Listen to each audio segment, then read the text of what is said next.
Et aujourd'hui, j'aimerais peut-être faire une première introduction à ce thème sur l'intégrité.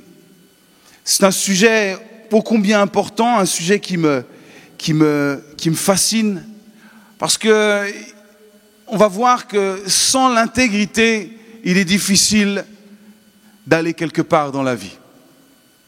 L'intégrité, le dictionnaire donne pour définition de l'intégrité, c'est l'état d'une chose qui est demeurée intacte.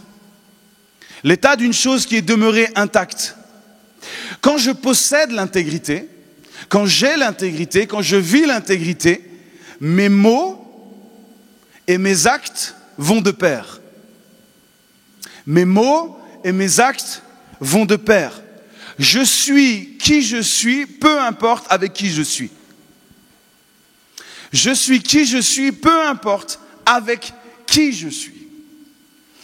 Un jour, il y a deux vieilles dames qui décident d'aller se recueillir sur la tombe d'une amie qu'elles avaient en commun. Et puis, elles se baladent dans ce cimetière bien fleuri. Et puis, elles arrivent à un moment donné devant une tombe. Vous savez, parfois, quand on est amené à aller dans un cimetière pour se recueillir, on regarde aussi un petit peu les pierres tombales, les autres emplacements. Et puis là, à un moment donné, elles sont attirées par ce qui est écrit sur une de ces pierres. Et là, il est écrit « Ici repose John Smith, un politicien et un homme honnête. » Et l'une des dames va dire « Oh mon Dieu, c'est pas possible. Ils ont mis deux personnes dans la même tombe. »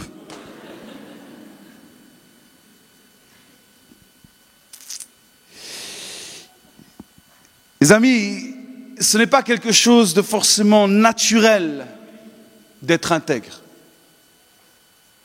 Mais c'est une discipline personnelle, une décision de chaque jour qui consiste à quoi? Qui consiste à être honnête, tout simplement. À être honnête, à rester honnête dans toutes les circonstances de notre vie et peu importe avec qui nous nous trouvons. Rester honnête. L'évangéliste bien connu, célèbre, peut-être un des plus grands du XXe siècle, Billy Graham, a dit « L'intégrité cimente notre façon de vivre. Nous devons constamment nous efforcer de conserver notre intégrité intacte. » Intacte. L'intégrité, c'est le ciment de notre vie. C'est ce qui cimente notre vie. J'aimerais nous encourager, nous tous aujourd'hui, à travailler d'abord et en priorité notre intérieur plus que notre extérieur. À travailler notre intérieur. On a probablement déjà tous rencontré une personne ou deux où l'extérieur ne correspond pas vraiment à l'intérieur. Vous avez déjà rencontré ce genre de personnes où l'extérieur ne colle pas véritablement avec l'intérieur. En gros, c'est faites ce que je dis et pas ce que je fais. Et ça, on le sent assez rapidement. Mais ça, c'est l'intégrité. Quand il y a manque d'intégrité, il y a comme une odeur qu'on ne supporte pas vraiment. Mais nous voulons sentir bon, amen. Nous voulons sentir la bonne odeur de Christ. Un homme intègre, un homme juste, un homme parfait. Ce qu'il a pensé, il l'a dit, et ce qu'il a dit, il l'a fait. Nous voulons être à l'image de notre Seigneur Jésus-Christ. Notre être extérieur doit être le miroir de ce que nous sommes à l'intérieur. Le miroir de ce que nous sommes réellement. J'ai appris récemment que 89% de ce que nous apprenons provient de ce que nous voyons, de ce que nous pouvons percevoir de l'extérieur. 89% de ce que nous apprenons provient de ce que l'on voit, cette stimulation visuelle, 10% de la stimulation auditive, et puis le dernier pourcent, c'est un peu pour tous les autres sens. Mais j'aimerais nous dire, peu importe Peu importe ce qui se dégage de l'extérieur de notre vie, il faut que ce soit le miroir de ce qui est à l'intérieur. Ça s'appelle l'intégrité. Ce que je pense, c'est ce que je dis, et ce que je dis, c'est ce que je fais. C'est l'intégrité. Alors j'aimerais vous donner aujourd'hui 4 vertus de l'intégrité. 4 vertus simples, tirées de la Bible. La première vertu, c'est que l'intégrité protège. Lisons le proverbe 2, verset 7. Il tient en réserve le salut pour les hommes droits, un bouclier pour ceux qui marchent dans l'intégrité. Un bouclier pour ceux qui marchent dans l'intégrité. Oui, l'intégrité est un bouclier. L'intégrité protège. Il y a de cela bien des années en Chine, pour se protéger contre les barbares du Nord, les Chinois ont commencé un projet faramineux qui s'appelle la muraille, la grande muraille, la muraille de Chine. Cela a pris un nombre incalculable d'années pour construire cette muraille. C'est fait en plusieurs étapes. Elle était si haute, si large, que personne ne pouvait vraiment l'escalader. Personne ne pouvait vraiment la traverser ou l'abattre. Et vous savez ce qu'ils ont fait? À ce moment-là, le peuple chinois a cessé de surveiller la muraille. Ils ont cessé de surveiller, ils se sont dit, c'est bon, on est en sécurité, il n'y a pas de problème. Et ils se sont réjouis de cette sécurité-là, de cette nouvelle protection. Et puis au cours des 100 premières années, ils ont été envahis 3 fois. 3 fois envahis par le camp ennemi. Alors personne n'a pu abattre la muraille, personne n'a pu escalader la muraille, mais par contre, quelqu'un a pu soudoyer un gardien de la muraille. Et pendant que le peuple chinois se réjouissait de cette muraille, ils ont oublié quelque chose. Ils ont oublié d'enseigner la voie de l'intégrité à leurs enfants. Et l'ennemi a pu pénétrer en soudoyant, tout simplement. Et là, il n'y a pas eu besoin d'escalader, ni de traverser. Simplement, la porte s'est ouverte pour arriver dans le camp ennemi. Manque d'intégrité amène l'ennemi à entrer dans notre vie. La voie de l'intégrité est un bouclier. C'est ce qui va nous protéger au quotidien. Pourquoi? Parce que, écoutez bien cela, l'intégrité défend nos lèvres de violer notre cœur. Est-ce que vous entendez cela? L'intégrité défend nos lèvres de violer notre cœur. Ce que je suis ici, c'est ce qui va sortir d'ici. Ce qui est réellement au fond de mon cœur, c'est réellement ce que je vais dire. Qu'est-ce qui me permet de toujours dire ce qu'il y a au fond de mon cœur? C'est l'intégrité, le choix de rester un homme et une femme honnêtes. C'est là la protection que nous avons. L'intégrité est ce bouclier. Si nous cherchons à vivre et à marcher dans la voie de l'intégrité chaque jour, alors l'ennemi, le péché, aura énormément de difficultés à pénétrer nos vies. Il ne pourra pas pénétrer nos vies facilement. Pourquoi? Parce que c'est un bouclier. C'est une protection. Un bouclier pour ceux qui marchent dans l'intégrité. Si nous cherchons la voie de l'intégrité, l'intégrité va souder quelque chose. Elle va souder nos paroles, elle va souder nos pensées et nos actions. Souder nos pensées, nos paroles et nos actions. Remarquez que tout part toujours d'une pensée. Ce que nous faisons est toujours le fruit d'une pensée. Même si aujourd'hui les mots que j'enchaîne là, comme cela, ils passent déjà par une pensée, ça va très très vite dans mon cerveau, mais il y a une pensée qui s'active pour pouvoir en faire en sorte que ma bouche s'ouvre. Nos actions, nos actes sont toujours le fruit d'une pensée. Et l'intégrité vient souder ce que nous pensons, ce que nous disons et ce que nous faisons. Ce que je pense, ce que je dis et ce que je fais.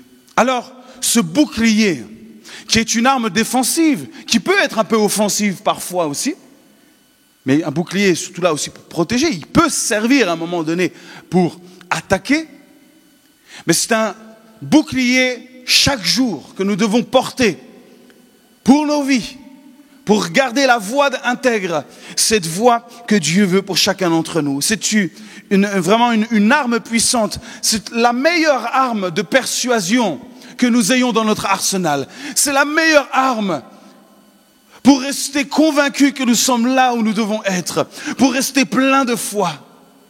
Un cœur qui vit en dehors de la voie de l'intégrité est une personne fébrile.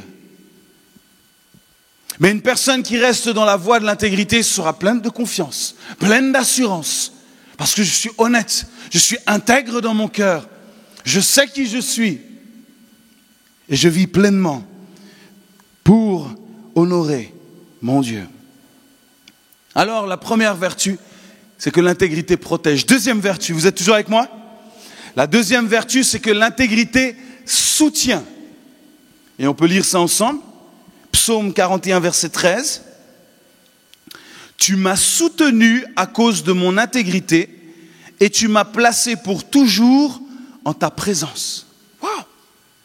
Tu m'as soutenu, tu m'as porté, tu m'as élevé, tu as été là avec moi, toujours, tu m'as soutenu. Pourquoi?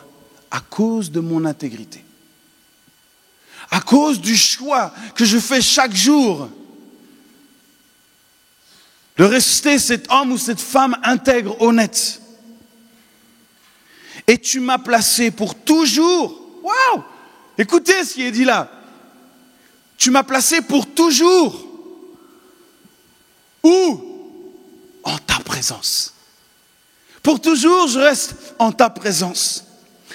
Être soutenu par Dieu, qu'est-ce que c'est, les amis?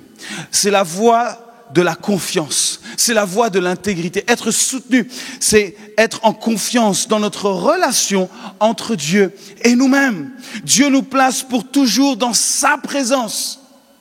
Je suis en confiance dans ma relation. Si vous doutez aujourd'hui que votre relation avec Dieu est intacte, elle est bonne, probablement il y a besoin de revenir sur la voie de l'intégrité, sur le chemin de l'intégrité, ce chemin de la confiance, où vous savez que vous êtes soutenu par Dieu, que Dieu est favorable pour vous, que vous êtes sur le bon chemin. C'est ce que Dieu veut pour vous, que vous sachiez que vous êtes soutenu. Mais ça se nourrit dans cette relation intime, dans cette relation avec lui, de tous les jours. Je suis soutenu par cette voie de l'intégrité et je suis en sa présence. Quelqu'un qui a un cœur intègre est dans la présence de Dieu. C'est ce qui est le plus important pour lui. Il veut être là où Dieu se trouve. Où est Dieu? Dans la sainteté. Il est un Dieu saint. Le seul moyen, on l'a chanté tout à l'heure, d'entrer dans un lieu saint, c'est d'avoir un cœur intègre, un cœur purifié, un cœur pur, un cœur honnête. Devant lui, dans cette relation avec lui, soutenu par Dieu. Et puis aussi, j'ai envie de nous dire, soutenu par les personnes qui se trouvent autour de nous, aussi notre entourage. C'est important ça. Nos relations les uns avec les autres. Les gens intègres inspirent quoi? Ils inspirent la confiance. Les gens intègres inspirent la confiance, ils inspirent le partage, ils inspirent le conseil. Quand le cœur est intègre, on a envie de partager, on a envie d'être au conseil, au bénéfice de ces personnes-là. Les cœurs s'ouvrent. J'aimerais vous dire et nous dire, si vous êtes seul dans votre marche chrétienne aujourd'hui, si vous souffrez de solitude aujourd'hui, posez-vous peut-être quelques questions cet après-midi. Est-ce que je suis intègre avec les personnes qui sont autour de moi? Est-ce que je suis toujours intègre avec les personnes autour de moi? Est-ce que je suis honnête avec les personnes qui sont autour de moi? Est-ce que je dis la vérité, toute la vérité? Est-ce que ce que je pense, ce que je dis et ce que je fais est bien soudé.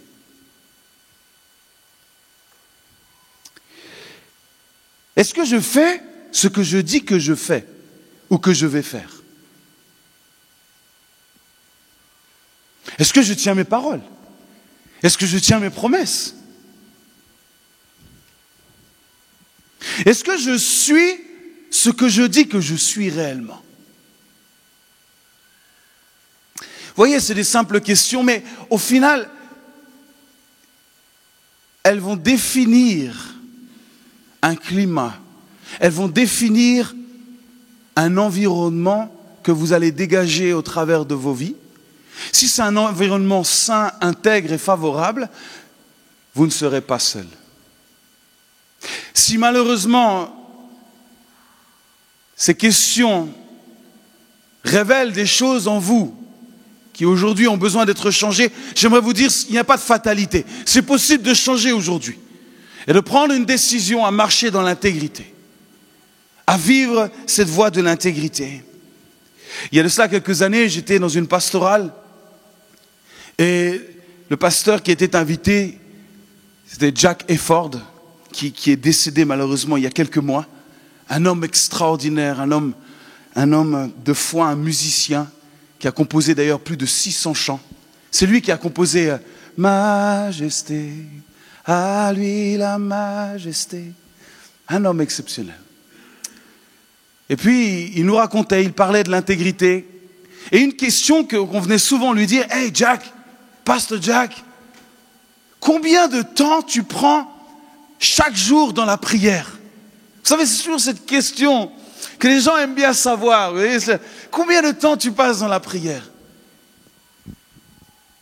Et il nous disait, la réponse qui venait dans son cœur, la première réponse, celle que Dieu affichait en premier. Jack, intégrité. Intégrité. Intégrité. Dis réellement qui tu es. Dis réellement ce que tu fais. Dis la vérité. Intégrité. Alors il ne nous a pas donné de réponse. Mais il nous a dit le chemin pour pouvoir répondre, c'est le chemin de l'intégrité. Soyons intègres, peu importe notre position, peu importe qui nous sommes, restons dans la voie de l'intégrité. C'est le plus important. L'intégrité permet de déterminer d'avance qui nous sommes ou qui nous serons dans les années qui viennent. Peu importe dans les circonstances, peu importe avec qui nous serons, nous savons que nous resterons intègres, nous serons toujours qui nous sommes aujourd'hui, peu importe avec qui nous sommes. Peu importe si nous sommes mis à l'épreuve, peu importe le contexte. Troisième chose, l'intégrité. Je crois que quand on connaît Jésus, il y a un désir qui naît, c'est de le servir. Quand on rencontre Jésus, véritablement quand nos vies sont touchées par sa grâce, touchées par son amour, on n'a qu'une envie et qu'un désir, c'est de pouvoir mettre nos vies à son service, de pouvoir lui rendre d'une certaine manière. Et la parole nous montre ici que c'est l'intégrité qui nous rend aptes au service. Écoutez, Psaume 101, verset 6, « Celui qui marche dans une voie intègre sera mon serviteur. » Wouh! Celui qui marche dans une voie intègre sera mon serviteur. Donc la voie pour servir Dieu, la voie pour être au service de notre Dieu, c'est la voie de l'intégrité. C'est la voie de l'intégrité. Vous savez, une image, ou l'image que vous projetez, que je projette, c'est ce que les personnes croient que nous sommes. En me regardant aujourd'hui ou en regardant la personne qui est à côté de vous, vous avez une image de cette personne. Il y a un reflet de cette personne. Et vous vous faites une idée de qui est cette personne en la regardant. C'est son image. L'intégrité, c'est qui nous sommes vraiment. qui peut réellement savoir qui nous sommes? Il n'y a que Dieu lui-même qui est capable de savoir réellement qui nous sommes dans les moindres détails. Il est capable même de connaître des choses que nous-mêmes, nous ne sommes pas conscients. Il me connaît parfaitement. La Bible nous dit même qu'il connaît le nombre de cheveux que j'ai sur la tête. Montre à quel point il connaît les détails de nos vies. Donc en quelque sorte, quand il est écrit que la seule manière de pouvoir servir Dieu, c'est d'avoir un cœur intègre, c'est nous rappeler que nous ne pouvons absolument rien cacher à Dieu. Nous pouvons renvoyer une image aux hommes,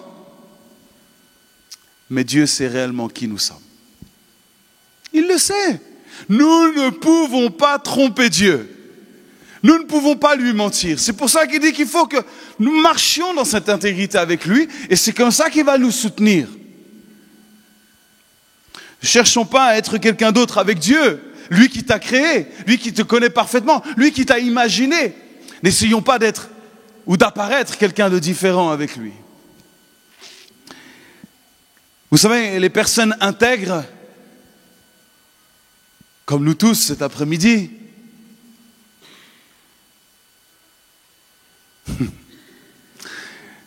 les personnes intègres n'ont rien à cacher. Et par conséquent, elles n'ont peur de rien. Les personnes intègres n'ont rien à cacher et elles n'ont peur de rien. Leur vie est un livre ouvert. Il n'y a rien à cacher. Absolument rien. Les personnes intègres sont des personnes, ce qu'on qualifierait d'entières. Ah, attention, parce que en disant cela, il y en a qui peuvent aussi prendre ce mot-là en disant « Mais moi, je suis entier, je dis tout ce que je pense. » Et puis, ce n'est pas toujours dans la bonne attitude de cœur non plus qu'on peut dire et se cacher derrière « Je suis quelqu'un d'entier ».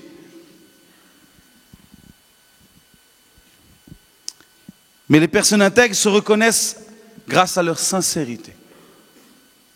C'est sincère, c'est authentique et c'est constant. Ça ne bouge pas. C'est stable. C'est tellement important, les amis. Vous voulez créer de la confiance dans les relations les uns avec les autres, la confiance même avec Dieu, il doit y avoir de la stabilité. Cherchez cette stabilité afin de pouvoir le servir. C'est la voie du service, c'est la voie de la vérité. Restons vrais avec Dieu et les uns avec les autres. Soyons vrais. C'est souvent l'exemple qu'on donne, David. David était l'homme selon le cœur de Dieu quand même. Et quand on regarde à sa vie, est-ce que sa vie était parfaite? Ouf! Elle était loin d'être parfaite. Il a fait des choses qu'on disait, mais comment c'est possible d'aller si loin? Et pourtant, il était l'homme selon le cœur de Dieu. Pourquoi? Parce qu'il était intègre. Il a toujours su revenir de là où il était. Quand ses yeux s'ouvraient, il revenait, il se repentait. Son cœur était intègre.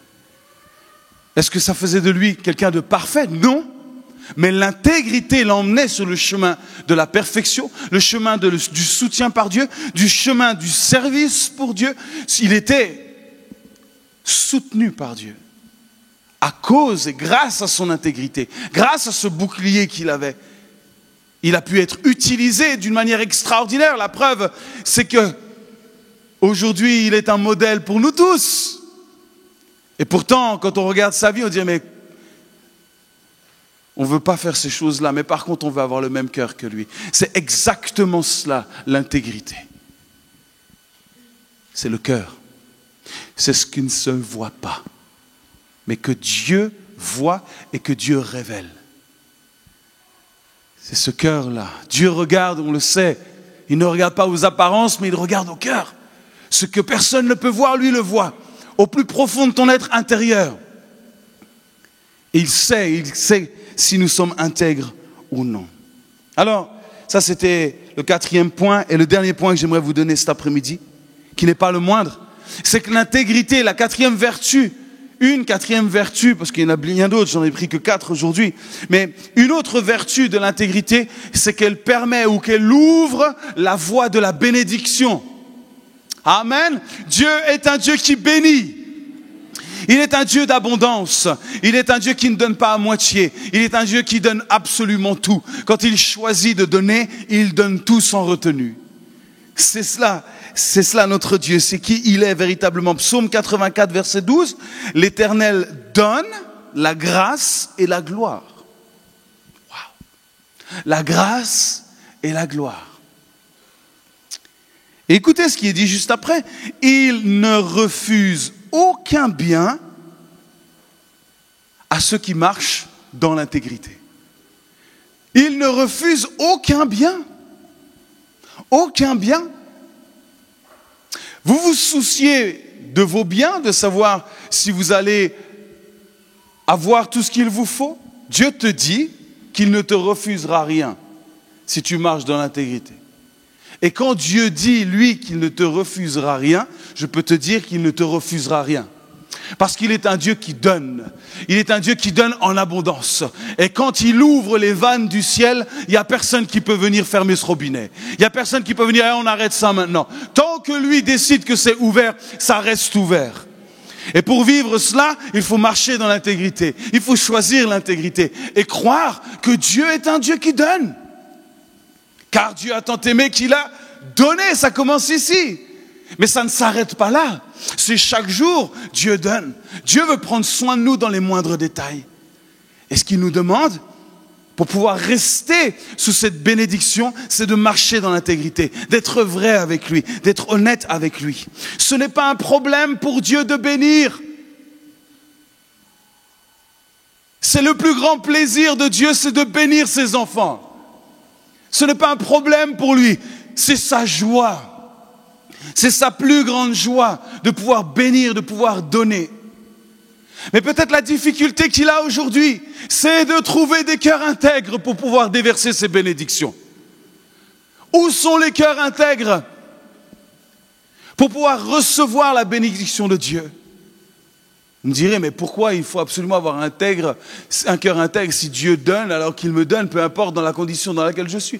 Non. Dieu va donner là où il sait que ce qui est donné va être respecté, honoré, pris au sérieux.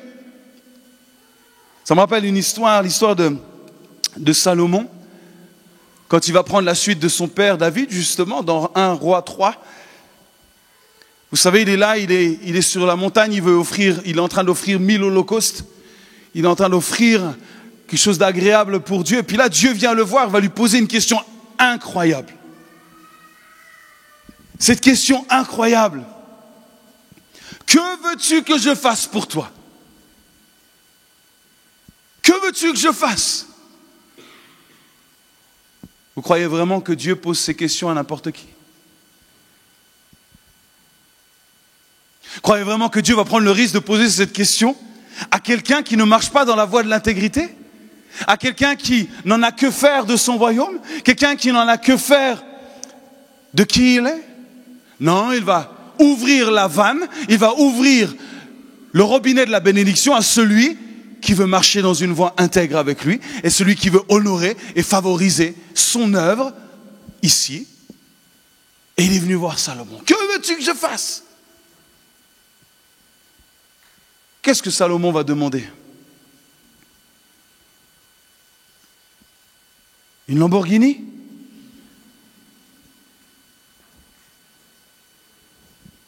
Qu'est-ce qu'il va demander? Donne-moi de la sagesse pour que je puisse mener ton peuple. Et qu'est-ce que Dieu va lui répondre? Lisons, je te donnerai en outre, donc en plus de ce que tu as demandé, je te donnerai ce que tu ne m'as pas demandé. Vous voyez à quel point Dieu aime donner? Il va même te donner ce que tu n'as pas demandé. Donc, on voit là le désir de Dieu qui est tellement ardent. Je veux te donner, mais montre-moi que tu as un cœur intègre. Montre-moi que tu marches sur la voie de l'intégrité. Montre-moi que je peux déverser mes richesses en toi. Que tu vas pouvoir les gérer de la bonne manière, que tu vas pouvoir t'en occuper, que tu vas être un bon intendant de mes richesses, que tu ne vas pas dilapider tout ce que je t'ai donné. Montre-moi.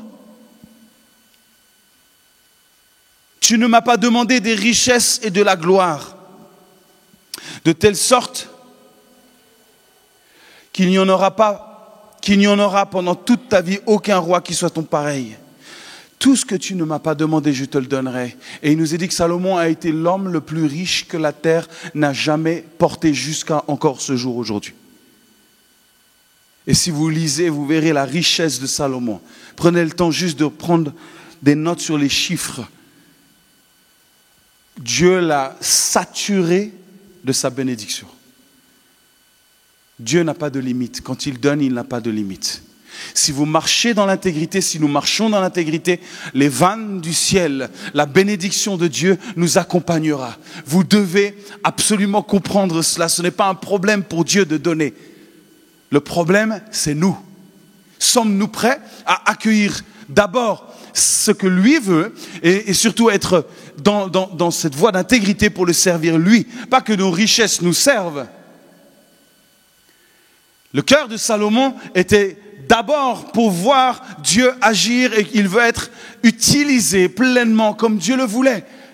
Il a dit, Seigneur, donne-moi ce qu'aucun homme n'est capable de me donner, donne-moi la sagesse. Et ensuite Dieu l'a comblé de tout le reste, absolument tout le reste. Pourquoi ? Parce que Dieu savait que le cœur de Salomon était un cœur intègre. Comment il le sait ? Parce qu'il est Dieu. Et il sait exactement ce qui est au fond de nos cœurs. Il sait exactement. Il n'a pas simplement l'image de qui nous sommes, il sait exactement qui nous sommes. C'est pour ça qu'il peut donner à qui il veut. C'est pour cela que son ciel et l'abondance parfois s'ouvrent sur certaines personnes, parfois qu'on ne soupçonne pas, parfois on dit « Waouh, cette personne vit des choses extraordinaires, oui. » Parce que son cœur est intègre, parce que Dieu honore, parce que Dieu élève les humbles. C'est la voie de l'intégrité. Cherchons à plaire à Dieu avec un cœur intègre. Cherchons les intérêts de Dieu et ensuite, il s'occupera de nous. Ça rejoint Matthieu 6. Cherchez d'abord le royaume de Dieu et sa justice et toutes choses vous seront données par-dessus. C'est exactement la même chose. Et pour terminer, il y a une clé importante dans 1 Roi 3, pour revenir sur Salomon, il nous est dit, au verset 3, Salomon aimait l'Éternel. Tout est là. Et je termine cet après-midi avec cette clé importante.